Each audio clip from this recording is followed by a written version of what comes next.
Eu sempre sugiro assim, o início dessa homilia, desse momento de reflexão, que nós possamos colocar a nossa vida, para dialogar, para conversar com a palavra que nós acabamos de escutar. Então, essa parábola que Jesus fala, um homem que tinha 2 filhos, pede um para ir, ele não vai.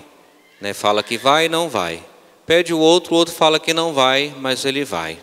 O que essa parábola está dizendo para nós? O que ela provoca no nosso coração? Que sentimento ela suscita em nós? Porque a parábola ela tem um objetivo muito claro. Ela quer falar desse momento em que Deus ofereceu a salvação aos judeus e eles disseram sim, mas não receberam a Jesus. E o outro momento em que essa salvação é oferecida a todos os povos e nós dizemos sim. Dissemos talvez que não no primeiro momento, mas dissemos que sim depois e acolhemos Jesus como parte da nossa vida. Então assim, essa liturgia de hoje, desse domingo, ela lembra uma coisa muito básica para todos nós. A nossa vida, ela é feita de escolhas. Nós somos aquilo que nós escolhemos.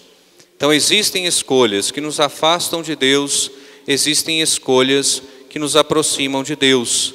Então a gente tem que perguntar, nesse momento da minha vida, para onde estão me levando as minhas escolhas? Eu tenho feito escolhas que me aproximam da vida com Deus? Ou eu tenho feito escolhas que na verdade são escolhas egoístas, que me aproximam só dos meus interesses?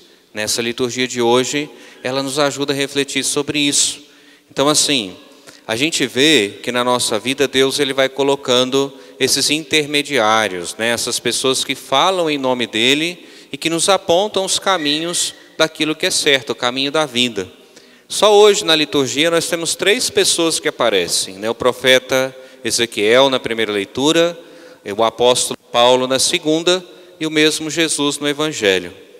Jesus ele usa palavras duras, e essas palavras duras elas têm que bater no nosso coração mesmo. As prostitutas e os publicanos vão precedê-los no reino dos céus. É isso que Jesus está falando hoje. Então, a gente tem que pensar que às vezes nós que estamos aqui na igreja participando da Eucaristia, quantas vezes a gente se enche de orgulho, e fala assim, eu estou na igreja.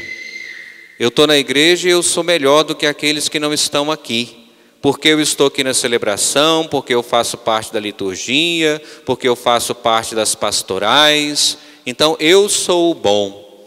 E Jesus fala hoje, toma cuidado. Cuidado se você está colocando em prática a minha palavra. Não é suficiente aparecer. Não é suficiente a aparência. Não é suficiente vir na missa todos os domingos e depois não transformar essa palavra em ação. Não ser uma pessoa acolhedora, não ser uma pessoa do bem, não ser uma pessoa que pratica o amor e a misericórdia. Vir aqui e sentar no banco é muito fácil. Fazer parte da liturgia, fazer parte das pastorais é muito fácil. Mas e lá na minha casa? E nas pessoas que eu me encontro? Eu sou uma pessoa que transparece nas minhas ações esse cristianismo que eu digo professar? Eu sei que é duro o que eu estou falando, porque serve para mim também. É muito fácil esse sacerdote estar aqui na frente celebrando. Mas será que depois lá no dia a dia eu trato as pessoas com esse amor cristão? É isso que nós temos que nos questionar hoje. Porque a palavra de Jesus não é uma palavra que faz só afago no nosso ego, afago na nossa vida. Jesus não está todo o tempo falando parabéns, você está fazendo muito bem. Não, Jesus ele pede comprometimento. Ser cristão, ser católico é um caminho de santidade. E esse caminho de santidade muitas vezes ele é exigente mesmo. Então a gente vê que Jesus ele se senta com Zaqueu, Jesus chama Mateus, que era um cobrador de impostos, Jesus deixa a mulher que era chamada de prostituta lavar os seus pés, ele chama aquela que era considerada adúltera. Aquilo que ele está falando no Evangelho hoje aconteceu através dele. Realmente as prostitutas e os cobradores de impostos estavam se encontrando com Jesus e sendo esse filho que a princípio disse não, mas agora diz sim. Essas pessoas têm a sua vida transformada pelo Senhor. E é isso que tem que acontecer conosco. É uma chamada de atenção, a gente não pode relaxar. O fato de eu ser batizado, o fato de eu estar na igreja, não exime, de eu também lá no dia a dia, no mundo, ser uma pessoa que transparece essa fé. Isso é muito importante. Aquela clássica história de transformar a nossa fé em ação. é isso que Jesus está pedindo de nós hoje. O que Paulo está falando na segunda leitura hoje, justamente dirigindo as suas palavras à comunidade de Filipos. Por isso que eu falo isso para nós, para mim, para vocês.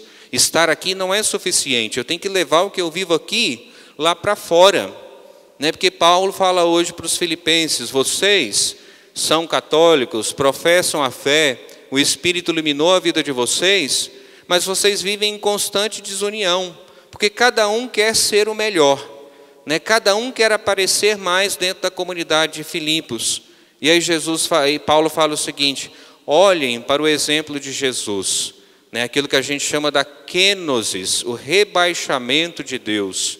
Jesus, sendo quem é, sendo Deus, Ele se faz um de nós. Ele entra na nossa situação de criaturas para nos resgatar por causa não do interesse pessoal. Jesus, estando em Deus, não faltava nada, Ele é Deus. E Deus em si mesmo basta, mas Ele vem ao nosso encontro, e Ele se faz um de nós. Ele renuncia àquilo que Ele é e assume a nossa criaturalidade, digamos assim. Então que nós aprendamos essa lição de humildade. Ser cristão é caminhar sempre mais em direção à humildade, aquilo que fala hoje Paulo. Considera sempre o outro como melhor do que você. Quem de nós aqui, eu primeiro, tem essa atitude? Será que nós olhamos para o irmão realmente e falamos assim: esse irmão é melhor do que eu? A nossa tendência, egóica, egocêntrica, é da gente pensar: eu sou melhor do que o outro, eu sou melhor porque eu sou padre, eu estou aqui celebrando a Eucaristia, eu estudei teologia, eu sei do que eu estou falando. Essa é a tendência natural. Então cada um de nós também. É muito próprio da nossa cultura ocidental a gente achar que é melhor do que os demais.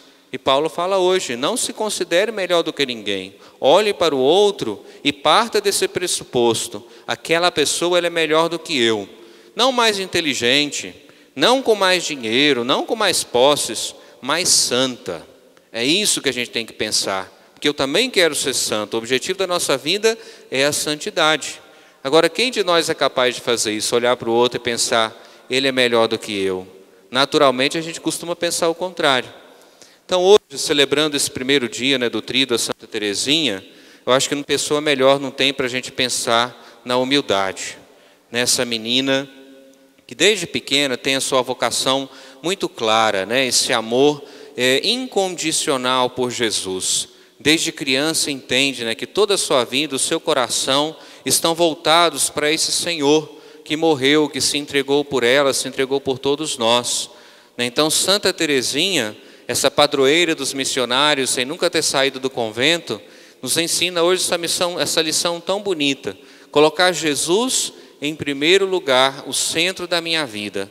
Não sou eu o centro da minha vida, é o Senhor. Através de mim, através da minha história, como cristão, como batizado, o Senhor continua atuando, continua vivendo. Que a gente possa aprender isso hoje de Santa Teresinha, essa mulher que amava tanto a Jesus, que era capaz de considerá-lo o seu esposo espiritual. Desde pequena consagra a sua virgindade, consagra o seu coração a Jesus. Cada um de nós podemos fazer isso também, mas só é possível fazer isso quando a gente cresce em humildade. Então Santa Teresinha também dá esse modelo, esse exemplo. Uma mulher tão santa, vocês sabem muito bem, eu não sei, mas as irmãs de Santa Teresinha falavam assim, aquelas que conviveram com ela: o que nós vamos escrever depois dessa santa quando ela morrer? Essa menina não fez nada de diferente, não fez nada de especial. Vocês sabiam disso? Que aquelas que moravam com ela também falavam isso?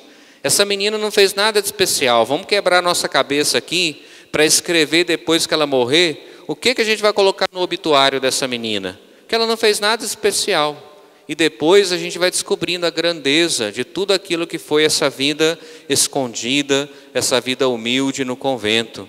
É assim que a gente tem que caminhar também.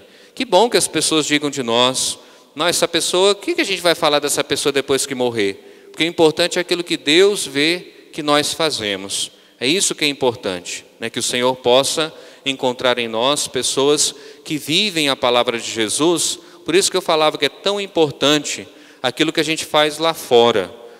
Estar aqui é muito fácil.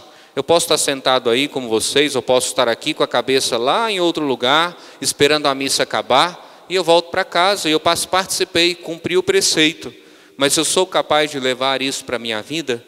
Esse que é o grande desafio. Santa Teresinha fez isso muito bem, por isso ela é tão importante para a vida da igreja, que ela possa interceder por cada um de nós, e que nós também sejamos, passinho a passinho, pouquinho a pouquinho, transformar aquilo que nós acreditamos em obras. Louvado seja o nosso Senhor Jesus Cristo.